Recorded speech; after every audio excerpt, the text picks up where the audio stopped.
Hi everyone, welcome back to my YouTube channel. In this video, we are going to talk about the toxic work culture in India. India is one of the fastest growing economies in the world. We celebrate unicorn startups, multinational offices, young professionals earning impressive salaries before the age of 30. We are told that this is the golden age of opportunity. But there is another reality unfolding quietly inside office cubicles and Zoom meetings. A reality millions of employees experience but rarely articulate openly. That reality is toxic work culture in India's corporate world. Toxic work culture does not always look dramatic. It does not always involve shouting bosses or viral scandals. Sometimes it looks ordinary. It looks like a 12-hour workday that slowly becomes normal. It looks like checking emails at midnight because you are afraid not to. It looks like canceling personal plans because a client suddenly needs something urgent. Over time, these patterns stop feeling temporary and start feeling permanent. In India, overwork has always been culturally glorified. Hard work is seen as a virtue, and ambition is celebrated. But somewhere along the way, hard work turned into relentless work. Recently, public debates erupted after prominent business leaders suggested that Indians should work 70 or even 90 hours a week to compete globally. The backlash was intense, but the underlying truth is uncomfortable. Many corporate employees are already working close to those numbers. Surveys have shown that a large percentage of Indian professionals work beyond the legally defined 48-hour work week, and a significant majority report experiencing burnout. This is not an isolated issue, it is structural. Burnout is often misunderstood as simple tiredness. It is not. Burnout is chronic stress that has not been successfully managed.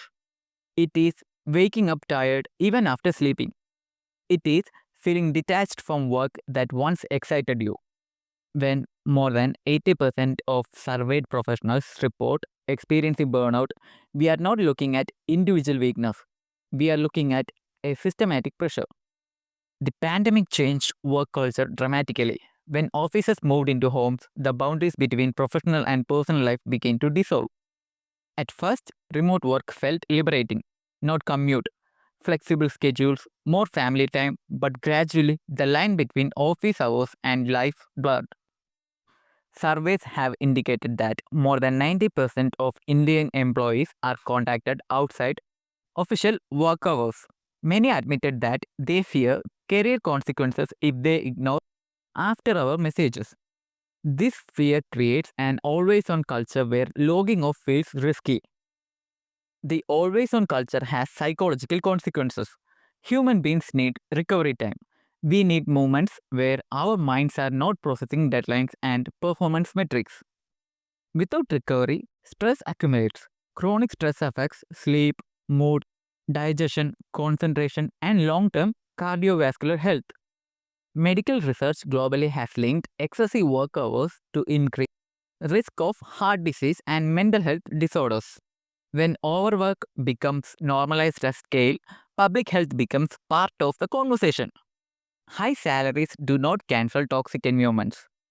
There have been stories of tech professionals earning impressive packages, yet publicly expressing severe mental distress. This challenges a deeply rooted assumption in Indian society that financial success automatically equals well being. In reality, money cannot replace peace of mind. It cannot compensate for chronic anxiety or persistent exhaustion. A high paycheck cannot restore emotional balance once it is lost. Another layer of toxicity comes from hierarchical corporate structures. In many Indian offices, authority follows strictly from top to bottom. Questioning leadership is often interpreted as disrespect. This dynamic can discourage open dialogue about workload or mental health. When employees feel unsafe raising concerns, problems fester. Micromanagement becomes common. Unrealistic deadlines are imposed without discussion. Performance reviews become sources of fear rather than constructive growth. Fear is a powerful motivator, but it is not a sustainable one. Employees who operate in fear mode may deliver short term results, but creativity suffers. Innovation requires psychological safety. It requires space to experiment, to fail, to propose ideas without intimidation. Toxic environments replace safety with anxiety. Over time, employees stop contributing beyond the minimum requirement. This phenomenon, popularly called quiet quitting, is not laziness, it is self protection. When people feel exploited, they withdraw emotionally.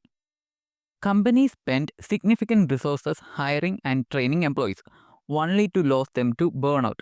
The productivity paradox becomes clear. A culture designed to maximize output ends up in undermining long term performance. Burned out employees make more mistakes. They take more sick leave. They eventually resign. The cost of replacing them often exceeds the perceived benefits of squeezing extra hours from them. Work life balance in corporate India often remains more slogan than reality. Many professionals report receiving calls and messages even during leave. Vacations become partial workdays conducted from different locations. True disconnection becomes rare.